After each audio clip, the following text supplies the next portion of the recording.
Have you ever wondered what it would be like if you could power your entire home with one small piece of technology? What about if that piece of technology was the size of a smartphone and took up next to no space in your house, pulling energy from the quantum vacuum? You could say goodbye to the days of paying your utility bills. Nikola Tesla famously said that no free energy device will ever be allowed to reach the market. Further to this, when Tesla had a car with antenna placed on it and was running it around town as the batteries charged themselves, J.P. Morgan reported to have told Tesla, "If we can't put a meter on it, we don't want it." In 1901, Tesla started building the Wardenclyffe Tower with funding from J.P. Morgan.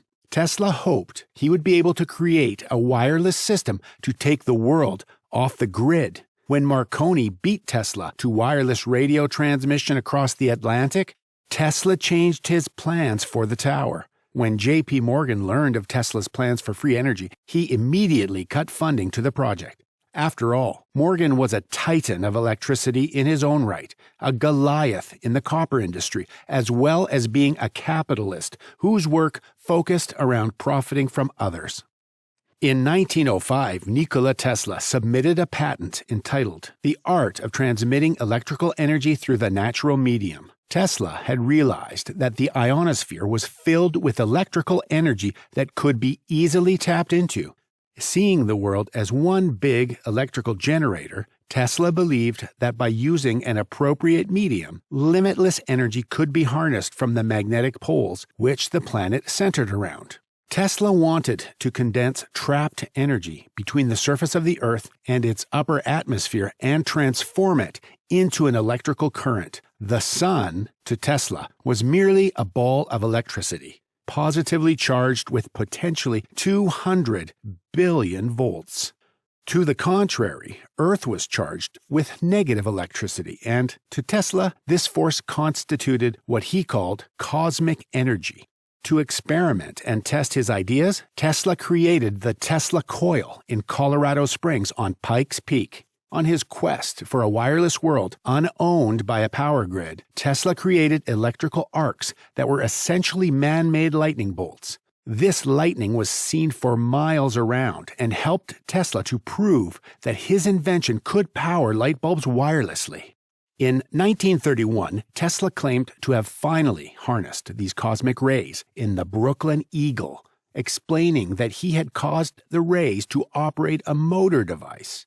He said, "More than 25 years ago, I began my efforts to harness cosmic rays, and I have succeeded. Electric power is everywhere, present in unlimited quantities.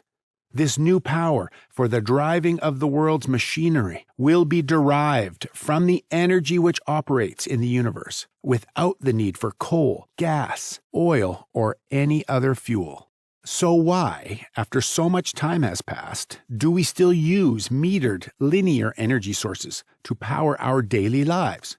Our household and workplace machines and most personal devices we use all still run on grid-provided electricity, instead of this apparent free energy, which was meant to be so readily available. Utilizing this energy would finally stop the global reliance on fossil fuels and nuclear power. However, from a macroeconomic stability perspective, this is their worst nightmare. 99.999% of people on the planet would benefit from this, leaving less than 0.001% of the population out of pocket. This is because that small percentage are the ones at the top of the petrodollar system in the macroeconomic order, where everything runs on metered linear energy, even solar power and wind energy. If you start a conversation about the phenomena of new energy, more precisely free energy, you are entering an overly sensitive area of compartmented intelligence in the history of the United States. We have not needed fossil fuels for around the last 100 years. At this point in history, the rapidly advancing theories and quaternion equations put forward by the likes of Tesla, Maxwell, and Faraday were interrupted. This has resulted in the energy sector of today relying heavily upon us burning or heating a material or substance to create steam to generate electricity or run our cars. The last 100 years has witnessed considerable developments in physics. Principles and elements that were not understood or even contemplated 100 years ago are now well interpreted. Pioneering scientists such as Tesla and Faraday were curious to know where all of the excess power was coming from. Professor Paul Dirac called it a Dirac Sea, while Tesla referred to it as the ocean of infinite energy. Today, it is known as the zero-point energy field. If you create this kind of vector in a zero-point energy field and you simultaneously create a counter-rotating vortex, which resembles a Sufi light phenomenon, you get what is called lift. This in turn results in what is known in physics as electrogravitics, or in popular culture, anti-gravity. What happens when a UFO moves straight up at a speed of 10,000 miles per hour, moving against gravity? Well, the UFO is actually in a space-time bubble, having created its own environment. There are no restrictions to normal aerodynamics, and things can lift and go straight up at these velocities. When an object reaches terminal velocity, it can become massless. During the time of Tesla, when alternative current, AC, was invented, they noticed this effect, where a certain amount of energy would go into a system and more energy would come out. This ideology was not accepted until a physicist named Hendrik Casimir published his findings in mainstream physics journals. His work proved there would still be energy in the universe even after cooling all of the atoms to absolute zero, thus proving the existence of the zero-point energy field.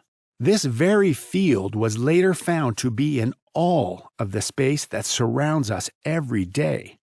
It is believed that every cubic centimeter of space has enough power to provide energy to the United States for one whole day. This energy field is so gargantuan. If we decided to run the planet from this energy source, it would be like taking 1 ounce of water out of the ocean. In the last 100 years, little has changed in terms of the geopolitical macroeconomic exigencies, and this is somewhat problematic. Not only are there bankers and kleptocrats that are misanthropic sociopaths, but there are also several stakeholders that do not want to deal with these changes. Even if you do not accept that in your paradigm, the inhumanity of keeping these sciences and technologies away from the public and the poverty that it engenders is beyond comprehension. For instance, electrifying the Indian subcontinent to provide everyone with all of the energy they need using the conventional energy systems of today would cost trillions of dollars. Every couple of years, there are around 1,000 new coal fire-burning power plants being opened in China, India, and elsewhere without scrubbers. In the Pacific Northwest of the United States, you have a huge amount of pollution that has drifted across from Asia due to the lack of scrubbers at the new plants. When you take a closer look at the cities, such as Beijing and Shanghai, the air is almost not breathable at all there. One of the main reasons Nikola Tesla was interested in free energy was because he learned that there was a warming of the planet caused by man-made sources of atmospheric pollutants. Tesla may have been the first person to consider, in detail, the effects of this phenomenon now commonly referred to as global warming or the greenhouse effect. It is not just the air that is becoming more polluted. If you look at the oceans, you have instances such as Fukushima reactor releasing radioactive material into the ocean, in addition to CO2. Ecosystems in the ocean are continuously beginning to die because of the acidity created by such pollutants, causing alkaline levels to be disrupted. All of these are macro geophysical effects currently ongoing while we try to maintain the current macroeconomic order in the world, and this is problematic. So why doesn't someone fix it? It is all rather perplexing and the question at the forefront of many minds. People question why Bill Gates doesn't tackle it or why the president doesn't try to do something about it. But why does it always have to be someone else? If you go to a billionaire, the likelihood is that they will tell you that they want to be first to be second. A common expression in business, especially around controversial sciences. Nobody wants to be the first to stick their neck out. So it becomes a leadership issue.